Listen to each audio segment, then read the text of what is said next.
हुई रूस के खिलाफ अमेरिका की घातक तैयारी। नॉर्थ कोरिया ने दुनिया को कैसे डराया? समंदर में अब ईरान ने कैसे दी अमेरिका की ताकत को चुनौती? सीरिया में सड़क पर क्यों बहा खून?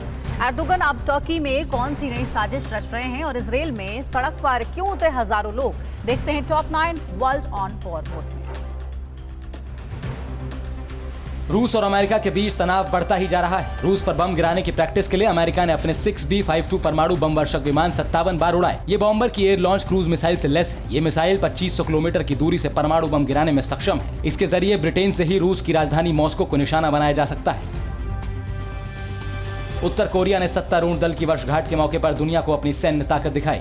सैन्य परेड में नए हथियारों के साथ नई अंतर्महाद्वीपीय बैलिस्टिक मिसाइल भी शामिल थी। राजधानी प्योंगयांग में घातक ड्रोन विमान और टैंकों का भी प्रदर्शन किया गया। अपनी ताकत का प्रदर्शन कर नॉर्थ कोरिया के तानाशाह किम ने अमेरिका को खुली चुनौती दी है।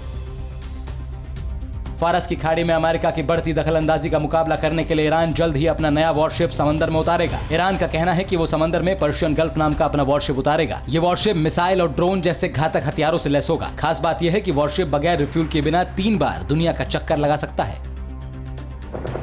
सीरिया के इदलिब में 2 आतंकी गुटों के बीच खूनी झड़प हो गई है। यहाँ तुर्की समर्थक आतंकी गुट हयाल तहरीर अल शाम ने आतंकी संगठन खुरसान अल दीन के ठिकानों पर हमला किया। खुरसान अल दीन अल कायदा से जुड़ा आतंकी संगठन है। 2 आतंकी गुटों के बीच हुई इस खूनी झड़प में कई आतंकी मारे गए हैं।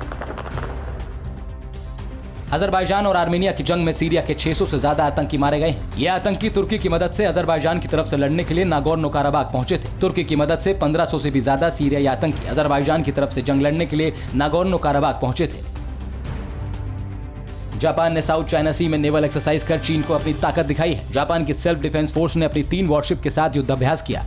इस युद्धाभ्यास में एक हेलीकॉप्टर, एयरक्राफ्ट, एक सबमरीन भी शामिल थे। साउथ चाइना सी में वर्चस्व को लेकर चीन जापान समेत दूसरे देशों को धमकाता रहा है। अफगानिस्तान से अमेरिकी सैनिकों की वापसी शुरू हो गई है। अपने साजो सामान के साथ अमेरिकी सैनिक अब अपने देश लौटने लगे हैं। चंद दिन पहले ही अमेरिकी राष्ट्रपति डोनाल्ड ट्रंप ने कहा था कि क्रिसमस तक सभी अमेरिकी सैनिकों को अफगानिस्तान से वापस बुला लिया जाएगा। तुर्की के राष्ट्रपति एर्दोगन सत्ता पर अपनी पकड़ मजबूत बनाए रखने के लिए नई साजिश रच रहे हैं। तीसरी बार राष्ट्रपति बनने के लिए एर्दोगन समय से पहले ही चुनाव करा सकते हैं। तुर्की के संविधान के मुताबिक समय से पहले चुनाव कराने पर ही लगातार 2 बार राष्ट्रपति रहा कोई शख्स तीसरी बार राष्ट्रपति बन सकता है। इजराइल में प्रधानमंत्री बेंजामिन नेतन्याहू के खिलाफ लगातार प्रदर्शन हो रहे हैं। पूरे इजराइल में हजारों की तादाद में सड़क पर उतरे प्रदर्शनकारियों ने नेतन्याहू से इस्तीफे की मांग की। प्रदर्शनकारियों का कहना है कि भ्रष्टाचार के आरोप लगने के बाद नेतन्याहू को तत्काल इस्तीफा दे देना चाहिए। फिक्र आपकी, सोमवार से शुक्रवार रात 9 बजे सिर्फ TV9 भारतवर्ष पर।